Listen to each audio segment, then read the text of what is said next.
Welcome everyone to the CoinRock show. We are live. Hope everyone's doing well. It is Monday. Why did I say Tuesday? It's Monday. Typo. Welcome. We will be joined in. It's actually funny. Let's see. No, it's not Tuesday. It's Monday. All right. Well, mistakes happen.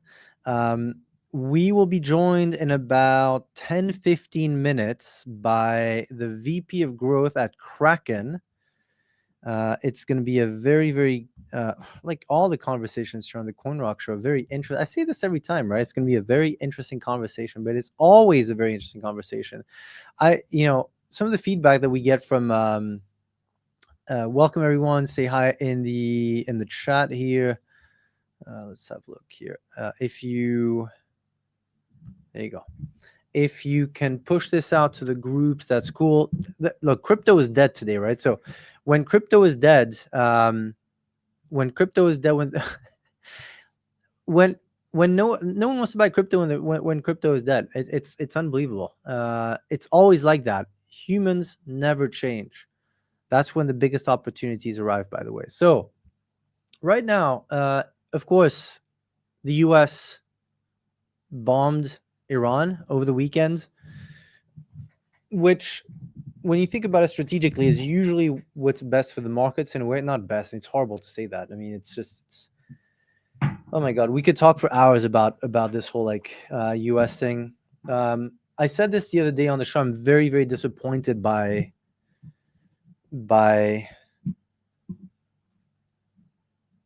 the top Trump cabinet, honestly. Trump, of course, running on being the president of peace, and then this, and then JD Vance and his surprisingly aggressive rhetoric, and then Tulsi. I don't know if you guys followed what Tulsi Gabbard said back in March in front of Congress. She said that basically Iran was, I mean, you'll find the exact statement on Twitter, was they expected years, 12 months away from, or basically nowhere near. There was no urgency in Iran and anything nuclear, right? The nuclear weapon. But there was talk between Friday and Saturday of her going against Trump, and guess what? Within 24 hours, she issues a statement saying that we have new intelligence, blah, blah. The Iranians are very close. So going literally against her statement back in Congress less than 3 months ago. So look, it's very disappointing, right? I think everyone in the world wants peace. The majority, I speak for like people, human beings, right? Us, people who don't have warmongering in their genes and who actually just want to have a peaceful life. And that's kind of how I see life. I think that everything is better when things are peaceful. And if you're invested in, like, if your way of life is peaceful, I think everyone wants a place where we can just connect as human beings. And this not even being, anything woo-woo-y, but just, I would rather see the world exist for a long time. And so I really thought that, like many, right? Even looking at guys like Steve Bannon, who literally worked on the Trump campaign, who in some way Bannon essentially made the Trump campaign work in 2016, 2015, 2016. Even he is disappointed. And he's in the know. He had extremely high levels of security clearance back in the day. But once you have those levels, you always have relationships, right? So it would be interesting if you look at, I think you guys should watch the Tucker Carlson and Steve Bannon conversation last week. And Bannon saying, like, this is not what was promised, right? This is not what Trump promised the world. This is not what should be doing, what he should be doing. This goes against the ethos even of MAGA.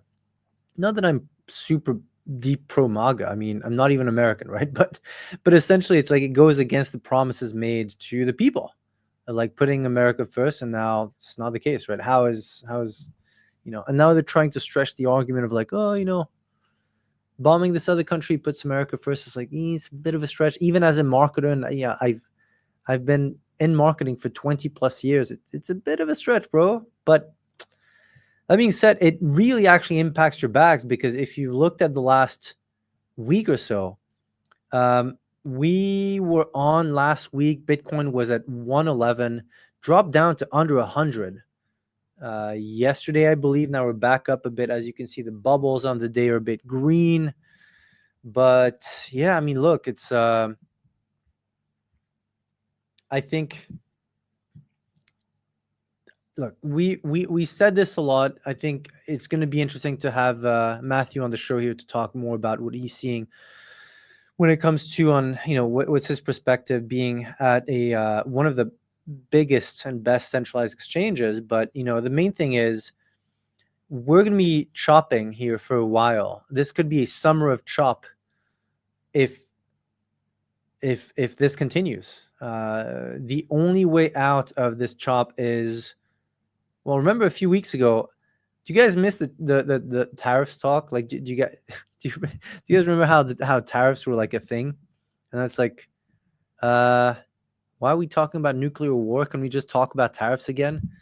It's like, yeah, because let me just have a look at the audio here. Is the audio okay? Team, can you just ping me if the audio is okay? It should be okay. But yeah, it's everything in crypto in that price point, price action wise, revolves around, forget about tariffs. It's about like nuclear, which is insane. It's insane. And then, so with that, crypto will not do well if there is this level of like global uncertainty. And after that, if and when things improve, then we get back to, it's like we went deeper, right? Number one was like, all right, let's so Trump is in, all right, everything's gonna send. It's like, oh no, actually, inflation, and then tariffs, and the debt, of course, and general conflict, etc. And so, and then everyone's like, okay, let's wait. And then, of course, like the back and forth with Powell at the Fed, right? I thought Trump tweeted. It's funny with these Trump tweets, you actually don't know if they're real anymore. So you actually have to go on the real Donald Trump account to see if it's real, because so many people come out with these memes, and they screenshot that and they post it and they go viral, even though it's not Trump saying it. It's actually funny. If I mean, I saw something about Trump basically just destroying Powell again a few days ago over the weekend, saying like, he's going to try to get rid of Powell and this and that. So that's just on the, let's call it on the macro level, right?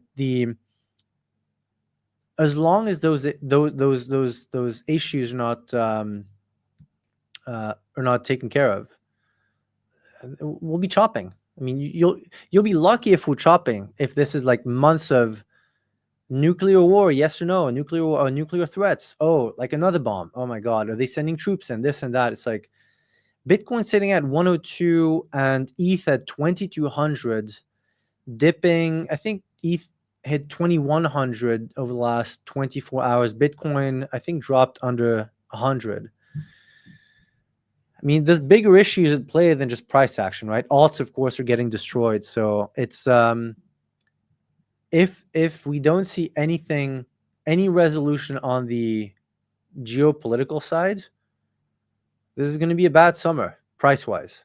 And hopefully we see something positive when it comes to geopolitics, because otherwise, if other countries get involved in this, which, to be honest, like my personal view is, from everything, and I think my generation really grew up studying the Iraq war a lot. So 20 years ago, this is like literally identical the way it's being run on the propaganda side.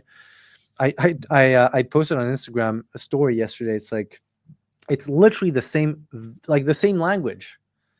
Trump is Bush, right?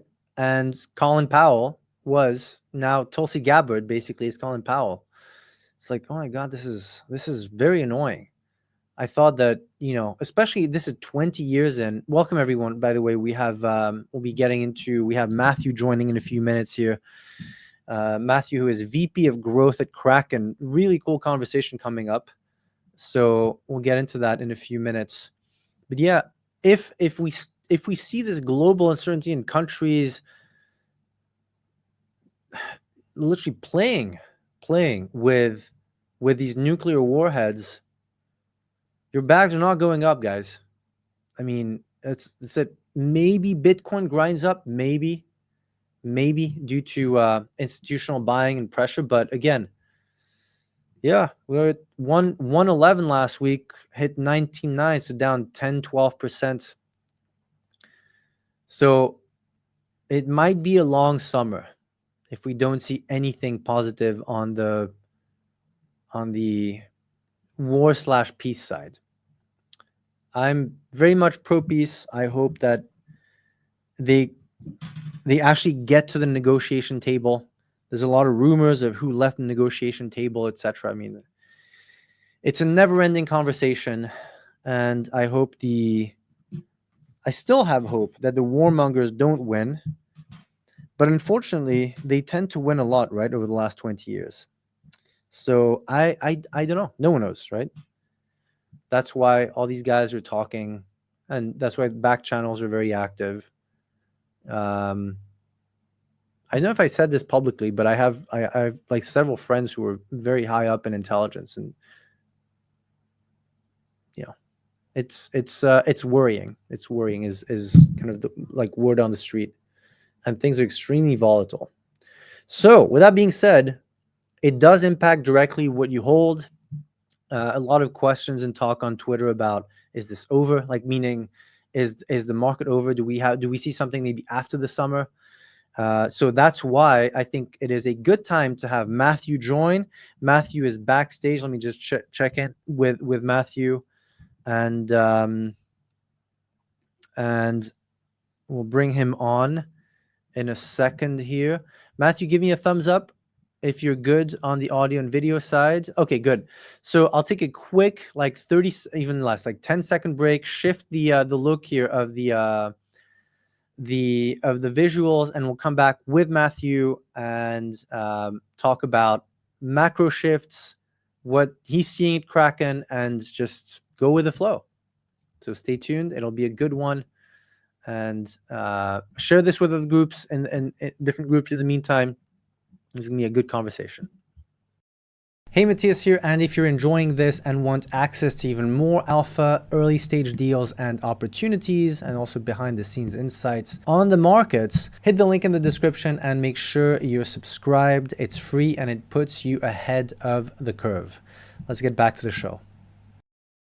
All right, we are on with Matthew. Are you, can you hear me, Matthew? I got you loud and clear. Very good. Welcome to the show. Let me put you on the big screen and let's dive in. So this is going to be, I say this every time, but this is going to be a really good show. Matthew has a lot of experience, insight, and a key role here when it comes to, of course, the crypto world in general. So the short bio. So the way we do these shows is, you know, I read the short bio here, and then I want you to talk about your journey, your path, what you've done, what you do. So sure. Matthew Howells-Barby is the VP of Growth at Kraken. For those who don't know Kraken, you should know Kraken. It's literally one of the biggest centralized exchanges and one of the OG exchanges in the space. Matthew is also an angel investor and advisor in crypto since 2017. Who is Matthew? What is Matthew's journey in crypto, and what led you to joining Kraken? Yeah, I mean, like most people, it's been a pretty wild ride over the past few years, best part of a decade now. I mean, I spent a big chunk of my career much earlier on in the software space when SaaS was a really sexy place to be, and spent a lot of time there at a company called HubSpot, where I was there for the best part of a decade, actually, as VP of marketing there. And one of the one of the co-founders there, Damesh, was an early Bitcoiner. I think he wrote one of the first checks in at Coinbase, and for many years would talk about Bitcoin, and I would not understand or grasp it fully. And it wasn't until around about 2016 that I think I started to, like, a few things were clicking, mainly when I started playing around more in the world of Ethereum. Yep. I was living over in Boston at the time. 2017 happened, and yeah, it was just mania. And ever since then, I kind of knew that I was going to go and actively be in the space. I joined Kraken 2.5 years ago. Big focus really for us is being growing and expanding globally to become the number one leading exchange in the world, and branching out into a whole bunch of different areas, which we may or may not talk to. But prior to that, I was in GameFi space. I was CMO at a company called Decentral Games, and was there for a couple of years through the probably the wildest time of my life, let alone the crypto space. We went through the craziness of the GameFi boom in the last cycle, the Luna crash, the FTX blow up, and everything in between. So, like probably many people listening here that have been around for a little while, quite the emotional roller coaster. And yeah, invested in a bunch of different teams, people in the space, and done a load of advisory and stuff. So have a good purview of what it is that helps kind of teams succeed in the space, what usually means that new protocols, new apps end up getting traction. And really that's my whole focus is driving revenue growth, user adoption, and everything around it. Yeah. What's interesting is you come from Web 2, right? So my background is heavy Web 1, Web 2, of course. And so I'm curious to hear, now that you've been in both too, what differences you see between, when it comes to pure growth, between Web 2, so HubSpot. Were you in Dublin, by the way? Yeah, I was actually. I was in Dublin for a couple of years at the headquarters there, and then I moved over to Boston for about 3 or 4 years. I asked because I used to go to the Facebook office like every other week from London. Across the road. So Grand Canal Square. Yeah. So we used to be large advertisers on Facebook. And so I don't know if you've been to the office, but there was the Instagram Cube. I mean, Oculus was like way before they released it. So and I walked by the HubSpot office. Yeah, I was there. I was in Dublin. I think I moved to Dublin around 2015. I think it was 2014, 2015. And at that point, the office was a small room, and now it is like 3 giant buildings. But yeah, it's a cool spot. But yeah, I mean, going from that world and kind of running growth all the way through from, prior to, like, say, Facebook ads even being in existence, through to that exploding. Then I went into pure Web3 in Decentral Games, because we were a DAO. We had a treasury. We had no fiat bank account. It turns out Zuckerberg didn't take crypto back then. So even just running ads was a challenge. We were doing like prepaid cards, and we were spending a lot. It was like the scrappiest stuff, but it reminds me a lot of the very early days in the software space, where kind of writing new playbooks, freemium was kind of just becoming this thing. And then I think Kraken sits in like the middle ground, because one of the biggest challenges, I think, for anyone trying to grow a new Web3 project, whether that be all the way at like the infra level through to like the application layer, the biggest challenge is like, who are my users, right? Because you just have this like huge black box of, I've got 500,000 monthly active wallets, and it's like, how many of these are bots? How many are real people? Even those that are real people, what do I even know about them?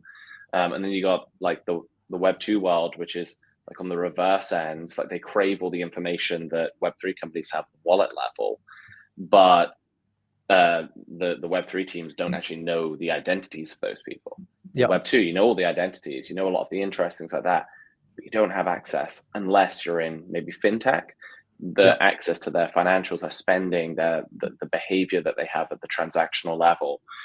So centralized exchanges sit in this like somewhat sweet spot, Yeah. but face a lot more regulatory compliance scrutiny that neither of those two sides face to the extreme. I mean, I joined Kraken literally as the SEC was suing us. Yeah. Rest in peace, that administration. And so having to really think about every little word that we would push out in push Yeah. notifications, emails, because the regulators across the world in Europe and otherwise, they watch everything we do. And when I say everything, I mean every email send, every little push notification, the Yeah. wording on some random page of the website that you've never even thought about. Believe me, there are regulators going through it every day, and they like to let both me and the rest of the team know when they find the tiniest little thing. So Yeah. it's challenging. Yeah. I mean, it's also you're a very easy target to find, right? I mean, Yeah, you're above board. You're a big fish to catch for any regulator. That's the issue, like the risk and like the gift and the curse of running these very above board US based centralized exchanges. Very different to running like in Asia. And I think we all know the names. I don't want to name them, but we all know the non KYC exchanges that can run right. in multiple jurisdictions with no real office. That's the truth, right? So I think a lot of the audience doesn't even know that they might be using a non KYC exchange that doesn't have a physical office clearly defined. So of course you can go around these kind of this nebulous multi-entity use, but Kraken is very different, right? So it's essentially you are a big fish for any regulatory agency that wants to have a win. So of course you are always a target. Yeah, and Gensler and team certainly wanted to have a win. Yeah. So I think, yeah, that's definitely correct. I think that the post FTX landscape Mm. for the, let's say, less compliant exchanges and companies that were in crypto had become more challenging actually, because I think a lot of consumers looked at what was happening, Yeah. and there was a flight to safety and trust, right? Yeah. And regardless of what people feel about centralized exchanges, for me personally, and actually for many people inside Kraken, we still kind of view like the centralized exchange being a necessary evil in the grand scheme of where we would want to get to in Yeah. the journey and this world of ultimately decentralized finance. And but the reality is we're an incredibly important bridge, and our focus is to find the best possible experience for everyone involved.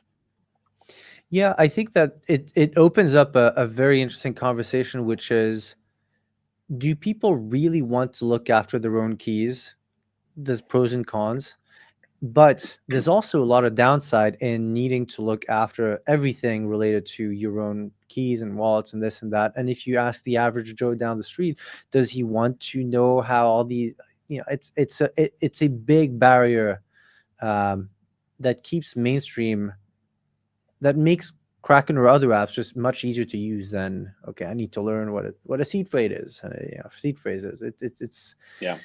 It's a different beast really if you want to scale. So when it comes specifically to, I'd say from the start of, so you joined about we said 2.5 years ago. Yeah. Yeah. What are some of the changes that you've seen? Because crypto evolves so fast, right? What are some of the changes you've seen yourself, whether it's user behavior inside or just general macro outside? Yeah. I mean, obviously going through several cycles now, I think that some of the biggest fundamental changes in Yep. crypto actually happened over the past 2.5, 3 years, in particular Mm. the past 18 months. I Yep. think probably the single biggest event was the Bitcoin ETFs. And Yeah. Reason being in that, we went through these very predictable liquidity cycles and price action cycles Yeah. that, while I'm not saying, we're entering into the super cycle, etc., and cycles won't exist, like this is an incredibly cyclical sector and will continue to be, at least for the foreseeable. But over, especially the past, probably since about 2013, you look at like Bitcoin dominance, Yeah. and we went from somewhere like 44% all the way up to now getting into like the 60% range. Yeah. And it's just like a vertical, albeit there were bigger peaks. I think even as late as December 2020, we were closing in on 70%, and then DeFi summer happened, and the altcoin rally happened. But my point to make is that the investor base of crypto, and in particular Bitcoin, obviously by far and away the largest asset, has changed substantially. The shift towards institutional capital in those holding, even just looking at the likes of BlackRock now being one of the single largest holders of BTC, we're seeing outside of strategy, a ton of BTC treasury vehicles and other crypto assets. Like Sol is becoming a big part of the treasury vehicles, as well as ETH as well. No doubt we'll see more. I think I saw one for Hype launch the other day as well. So we're seeing like more, I'm going to call that quote unquote institutional capital and holding bases. And with that, I think what we start to see is a dampening of volatility in BTC. Well, it doesn't always feel like it. It has been historically a lot less volatile, and much, I think, to many crypto investors' dismay, we're yet to really see the typical altcoin rally that brings the euphoria. I think I have the benefit of being able to have really great access into viewing the flows of capital in my role at Kraken. And we, of course, have like a really great internal intelligence team that we do lots of on-chain analysis alongside this. And something that I'm always trying to understand is when we're seeing momentum usually being captured through the context of spot trading volume across major assets. What I want to see is who are those people, institutions, etc., that are trading. And by and large, the thing that we often see that goes into more of the like euphoria mode, or we really enter into price discovery at BTC and then see that fold out into wider altcoins. This is nearly always only possible with mass retail flooding in. And we started to see a bit of that in December of last year, where, post-election euphoria memes really took off.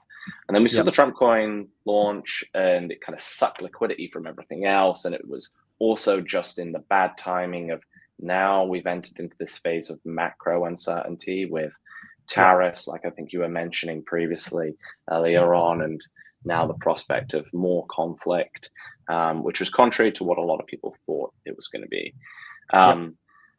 So I think like the main takeaway, and what we see alongside this, like, okay, how do we measure some of this? And I pay a lot of attention to things like search trends, and we get our own app usage data and just organic installs that we see, and we track across all our different competitors across regions.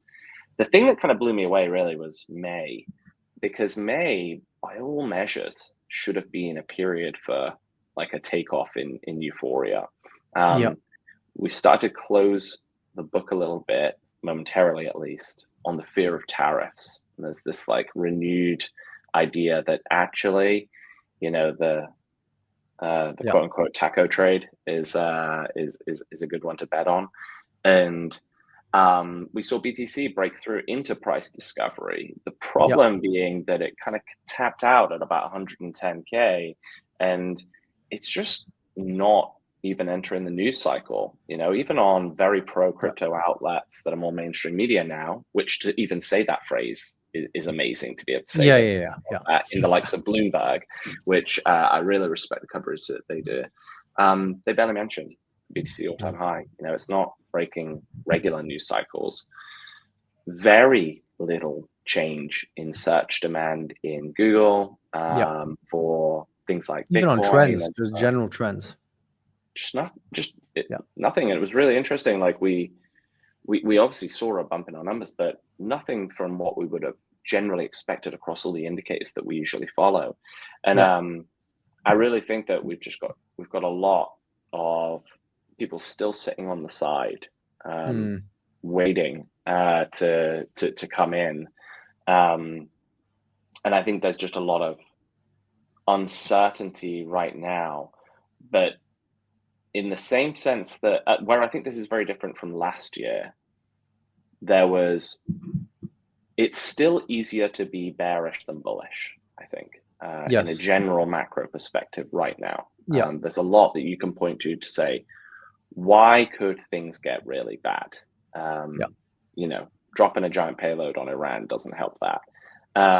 But whereas last year we were in the, go back especially to the beginning of last year, and we had that brief period of a big run in actually more so ETH, but off the back of the BTC ETFs as well, a huge run up in ETH, in BTC as well. It didn't hold because I think people were just like, look, we're just getting started with inflation. We're right in the midst of this. We're not on the way out. There's no real path to the Fed reducing rates. Everyone's getting kind of squeezed. We were still discussing, are we going to have a hard or a soft landing? We had so much uncertainty, and there was no real light at the end of the tunnel.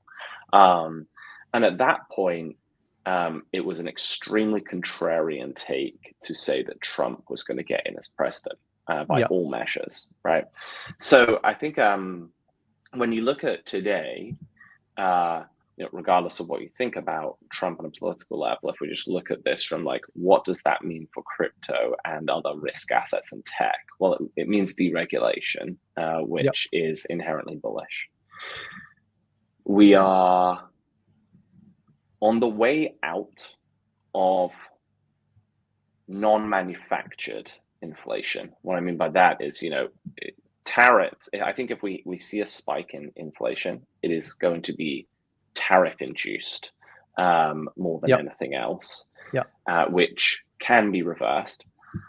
And then we have a lot more just optimism around liquidity coming into markets with, the market rightly or wrongly pricing into rate cuts. We're going to see a little bit more there. I think it's easier to be optimistic, and investors are more scared of missing a trade than taking the risk of the trade, which is the reverse from last year. Look at today. I was expecting the S&P, NASDAQ to be like cratering. Even oil to spike up, and it really didn't as much as. It was up like 1%. It's nothing. It's basically what that's telling us is traders saying, we don't believe it. We don't believe it, and we're not going to bet on it. We're not going to bet against this. It's like we're literally starting like warfare with Iran. You've got huge escalation in Israel. There's still Russia and Ukraine, which is probably only escalating at this point.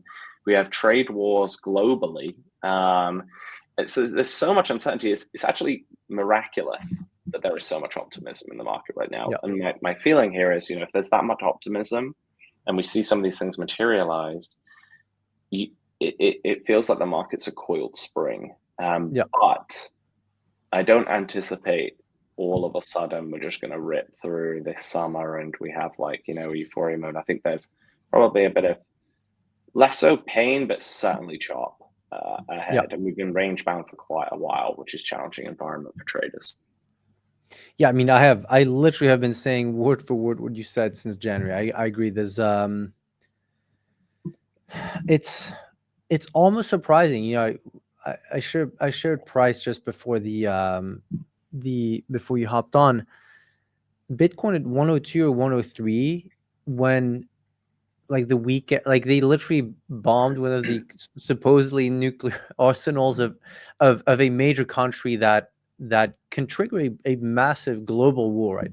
Will it? No one knows, but can it? Yes. And Bitcoin sitting at 102, I mean, you would expect it to drop to 70 or 80 in a quote normal scenario where there's like, these huge sell, remember COVID. I mean, this is like a end of the world 20 to 40% drop June potential. last year, that's a minimum 20% drawdown. Yeah. Like, why is that due? Is that due mainly to institutional or mainly to traders not believing it? I think it's a combination, right? So you look at the investor base is dramatically shifted from being individual hodlers and individual self-custody Bitcoin holders to quite a large majority being an institutional base of investors. And with that, comes different rules and different ways of trading. Traders are going to hedge against risk, of course, but also it's going to be done in a much more measured way. And typically when you're trading in large volumes, you're following, by and large, the consensus trade. So I think this is then when we see less volatility. You go back anything before 2024, you would largely see, and kind of post 2017, BTC and ETH really trading like they're almost the same asset. Bad news, they draw down the same amount. Good news, they rise the same amount. And, there's a little bit of like interplay between the two. Not anymore. It's like, ETH is an altcoin again, and BTC trades on its own. And you see it in the volatility. I mean, I was looking last night, early this morning, Europe time, it's like BTC was down, I think 2%, ETH and the rest of the majors were down like 9%. It's just, there's just a different base. And we're starting to see, certainly with ETH, the likes of XRP, Soon, Sol, all of the ETF driven assets, they will also go through these different periods. But I don't think investor appetite is waning for Bitcoin in particular. Speaking of Bitcoin, I want to get to ETH too. What's your view on, you mentioned the treasury companies, right? So of course strategy, but hundreds now looking at buying, actively buying. What's your view on, first of all, how do you explain it? And what's your view on the next 6 to 18 months with many of these small companies that just start stacking Bitcoin? Yeah, I mean, by and large, for anyone listening that's not familiar with what's happening, to dumb it down to its essence, what we're seeing is that companies are either small companies, really, are going public via a SPAC, or there's a merger that takes them public. They are, so that they have access to capital, like public capital markets. They then issue debt, just like Strategy does, in the form of their zero coupon bonds or whatever other instrument they want to do. And they use that debt that they raise to acquire a strategic asset like Bitcoin or ETH or Sol or whatever the asset is, or maybe a basket of. And they hold that in their treasury and in many cases generate a yield through one of many different ways. A lot of the time is through lending or otherwise. What is my take on these? I really don't know what to make of this right now. But what I do think is these are either going to be very successful companies, or a small handful of them will be very successful companies over a 3 to 5 year time frame, or we will look back at some of them after some big implosions as being the dumbest thing ever, and we can't believe that we even thought that this was a good idea, in the same way that we described 3 Arrows Capital and the Luna situation, which, I think Yep. Luna's a great example where it was like, Do Kwon was the new messiah, and then about 6 months later we were like, wow, we're pretty dumb to think this would ever have worked, right? So Yep. I Yep. think it's in that bucket, and I don't have a strong perspective in which one it's going to lay on. What I feel relatively confident in is that GameStop issuing debt to buy a crap ton of Bitcoin is probably not the answer to all your price discovery questions. Yeah. So I think there will be some winners, some big losers, but I'd imagine the market could absorb a lot of what they're doing because they're in the majors. I think it's if we start getting into the wild, like tail assets, that's when things could get a little bit funky. So when it comes to those companies, I've been following that trend too over the last 6 months. It's interesting to see on the execution side, they all take the same approach, right? So then the question is, who loses first? If because the execution is close to identical. If you look at Metaplanet, which has become now a large holder, but you see a lot of these companies. You mentioned SPACs, you mentioned just even M&As, right, over the last even month. I mean, these things are happening day to day. What's the strategy is not strategy, but like the process is essentially the same. What do you think? And I've been asking this even to my partner. We talked about this a couple of weeks ago. It's like, what are they not seeing? Because they're all executing the same playbook. So who loses first? Yeah, I think, it's likely to be there's a big part that's execution.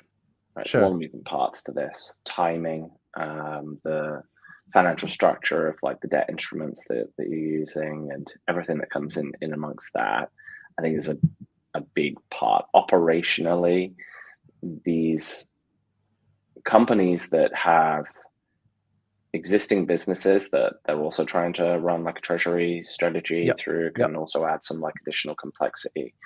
Major market events could happen and negatively skew things down. But I honestly, I think that assuming there can be a solid playbook, there's not unnecessary risk in the structure of the debt. I think that's a big one, right? You start getting more and more exotic with the debt. That's when you could run into situations where you would be forced to sell. And, when that starts happening, you're out of control and then things spiral. I think that any of these vehicles being set up that go after building a treasury of more exotic assets, outside of BTC or ETH. Yeah, I mean BTC, ETH, and those that have like a lot of ETF and institutional capital in them in general, and that will be more exposed to greater volatility. No doubt we'll start to see this. I mean, I'm a big fan of hype, but it's still very early in its kind of level of maturity. And to see a vehicle being spun up to create a hype treasury, even though it's going to be relatively small amounts to begin with, is like the beginning of where we maybe start to see meme coin vehicles set up and everything around that. I no doubt, if I can think it'll happen, right? So the impact that it will have on the industry, less certain. What are you seeing at? You mentioned some of the trends and the search volume you're seeing at Kraken. What are some of the things that make you bullish over the next six to 18 months? I think that what I think is really exciting actually is over the past 6-7 months, there's been a lot of chains that have been unlocked that were holding companies like Kraken back, and in particular DeFi back. And that's an area that we're really excited about. I'm personally really excited about, and we're spending a lot of time. I mean, we launched Ink Chain at the end of last year, which is an ETH2 in its very, very early stages right now. We're about to launch tokenized equities. We've just launched stocks, and I think what we're starting to see, and you look across, it's not just Kraken, the whole competitive landscape, everything from the neobanks around the world converging and building and moving into the crypto space, to Yeah. the exchanges kind of looking more like neobanks and Yeah. offering like end-to-end solutions, but also bringing this great experience of taking people that maybe would just use an exchange, or maybe they would just use their neobank or whatever, and bringing them on chain as well, I think is a really important part here. Yeah. And gaining some exposure. I think we've come a long way in building out the infrastructure and the tooling and the user experience to do some of that as an industry, which I think gets me excited, because I think that's where real value can be had. And I think this is where, I think we're going to probably refer to this period of time as stablecoin summer. Yeah. I mean, just even looking at Circle's stock price, which I'm sure everyone is still in disbelief every single day that thing Yeah. keeps going up and to the right, despite, a low float and a whole load of stuff. But it's more a reflection of this meteoric land grab of stable coins. And Yeah. you're seeing payment processors looking at stable coins as being able to increase their margin substantially. You see centralized exchanges also exploring Yeah. stable coins, neobanks, payment apps. I think, we're going to reach peak stable coin. We've heard of Amazon exploring launching their own stablecoin, and a bunch of these others. Wyoming about to launch the first state. Multiple states looking at stablecoins. Yeah, and I think it's going to be really exciting to see the innovation that comes out of this. Stablecoins are one of the few true product market fit achieved products in DeFi to date. And I agree. they're an essential building block. We talk about we're launching tokenized equities. I think that's going to be that's a play that we're really excited about. Do we think that's going to take off straight away? No, I think it's going to be something that we're saying, hey, this is a bet that we make, that we believe everything is going to be tokenized. And this is one of the building blocks in there. And we will start to see many common financial instruments tokenized, everything through from, what we see today at smaller scale, like tokenized treasuries, through to private credit, through to mortgages, and everything in between. I think that's a net positive for the world, and for the crypto space. So that's what I think is really exciting, that we're going to see explode over the next 12-18 months for sure. What would you see? So with so many entities looking stable coins, right? So I've seen at least 10 plus names. You mentioned Amazon, I saw Walmart. I mean, if those two are looking, Google, of course, you mentioned payment processing, which is a big thing in Web 2. I mean, you lose 1 to 2% of everything to payment processing. It's a major opportunity, and also so many stable coins coming up. How would they interact together? What's the value add? That's something that I'm still unclear about, and I'm following this closely. But what is the value of having a Wyoming stable coin, aside from the state itself being able to operate, right? But how do they interconnect? What's your view on that? Well, I think I think with stablecoins, so we see this huge proliferation in stablecoins, and I think you can have mass market stablecoins, and then you have very specific use case stablecoins. Stablecoins will be this thing that we think a lot about today as being consumer facing, in the same way that I think many people in crypto still talk about this idea of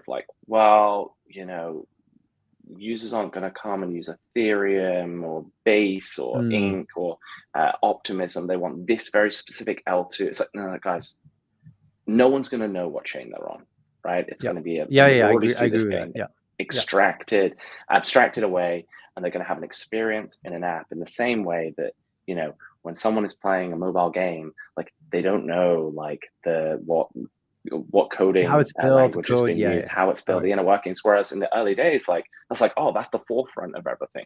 It'll be the same with stable coins. You're going to make a payment, you don't really know what you're going to make that through. But I think in the case where I see the most confusion is why would Walmart make a stablecoin? It's a very valid question, right?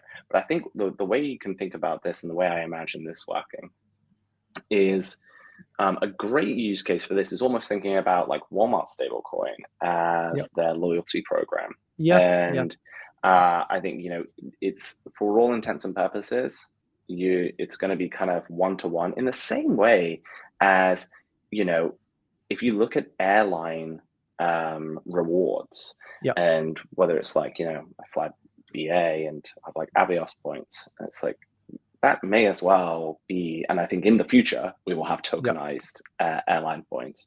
That is almost in a very niche way, somewhat like a couple of degrees away from being like a stable coin, albeit it's completely off chain right now.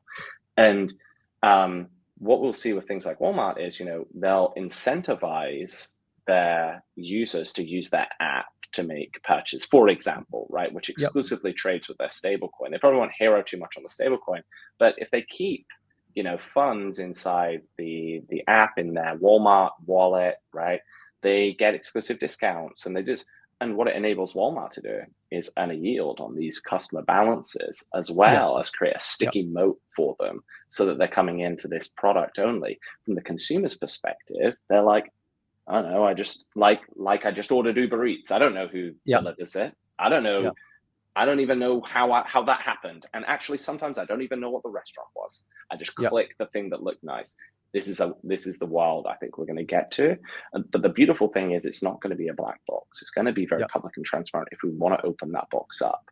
And so I think this is the way I would start to think about it. It's like, you always start with new technologies like this, especially in financial services, where you see this mass fragmentation, and things getting built out. Some stuff doesn't work, some stuff fails, some stuff blows up, some stuff proliferates, and then you see this mass consolidation. And then you see the second phase of like fragmentation, where things break out into specific use cases, they're more mature, and we start to see things like really starting to work in isolation. And you get this level of abstraction from the tech. It's like web browsers went through this to a certain extent, like apps and other technology, they go through the same process. So I think like that for me is where this becomes really interesting, exciting, and is going to open up, more importantly, for the thing that I hope anyone that's been in crypto for a good amount of time is excited about, which is really mass market consumer level applications that meaningfully change the consumer experience and the world for a positive. And I think that's what crypto has been built around, because it centers largely on disintermediation, increased transparency, and reducing friction. It's just, we've had to create a ton of friction to get there. And now we're going to build that and reduce that down now. I agree. I think stablecoins have the potential to be the next big onboarding mechanism that everyone's been talking about for years. I think that payments have been really, I'd say, the #1 product market fit, really at a large scale. Stablecoins tether USDC mainly, and that's why I'm curious to see what these dozens and even hundreds of stablecoins, local, company-wise, whether it's more of a gift certificate. I don't know if you saw Starbucks making millions of dollars through expired gift certificates every year. It's a huge revenue net revenue driver and profit maker for them. So yes, I agree with that. It'll be interesting to see.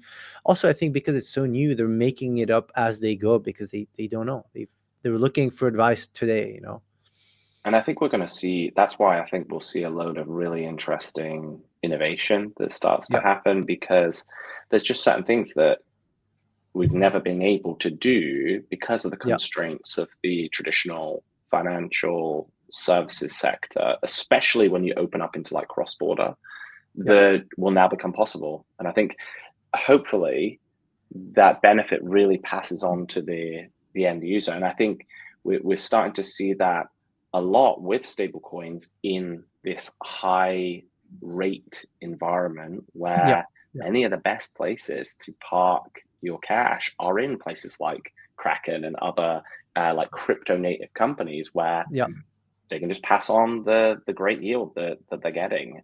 So yeah, I think we see a lot more of that.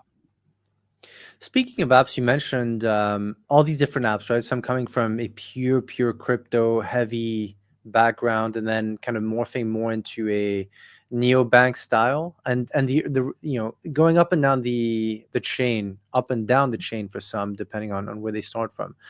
Looking at something like, and it's something that I've been thinking about too, right? You look at Robinhood, you look at Revolut, you look at Wise, all these essentially financial apps and businesses started in one with a very clear user base on the acquisition side in the first 1 to 3 years. And now everyone is trending towards, all right, we have the budgets, we have the money, we have access to capital markets, we can expand faster. What's the next play? Hmm. So what do you think the future is? Do you see Kraken, and I don't know how much you can share about this, but do you see Kraken competing with a Wise, a Revolut, a, or is it focusing more on serving crypto? How do you see the evolution of all these financial apps? Um, yes, we do see ourselves competing with the Wise, the Robinhoods, the Yep. Revoluts of the world. We spend a lot of energy looking at some of the things that they've done really well Yep. individually. They've all done stuff really well.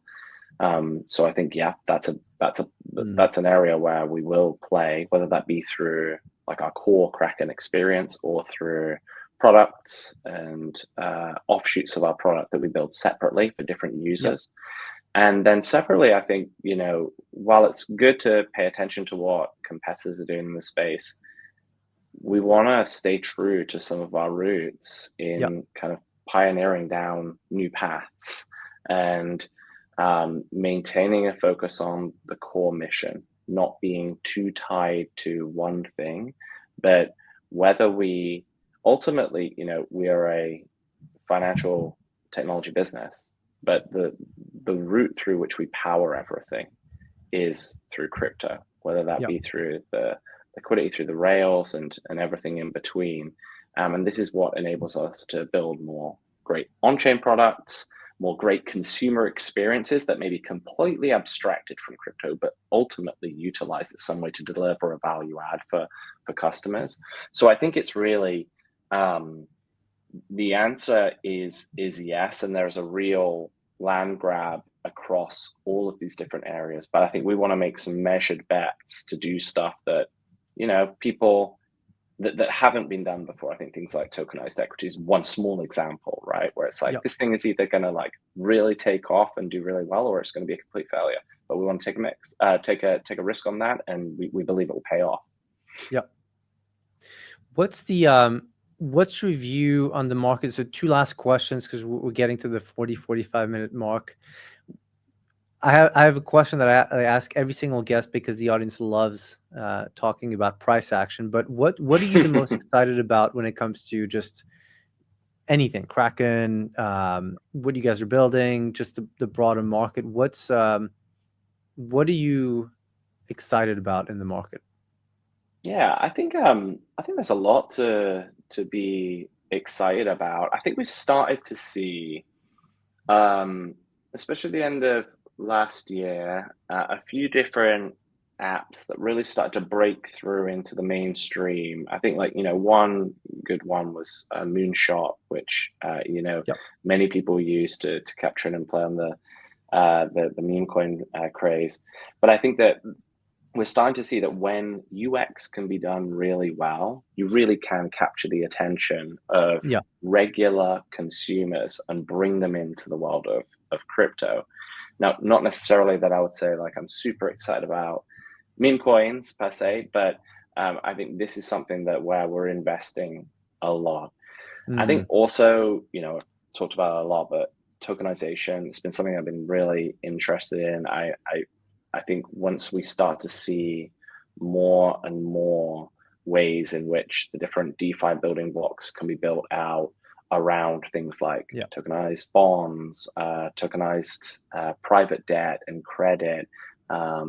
We've done this in little moments over the years, but I don't think it's been well connected enough. And I think Yeah. now, when you start to see a lot of the big institutions, the BlackRocks of the world, building tokenized money market funds, No, yeah, I Franklin agree. Templeton doing all of this work, it brings naturally a greater percentage of capital on chain, so that a lot of these great things can be done. And I think it's going to really help serve typically underserved markets and countries around the world as well, bring greater transparency, reduce fees down for individuals globally in all of the different transactions. So I'm excited about that.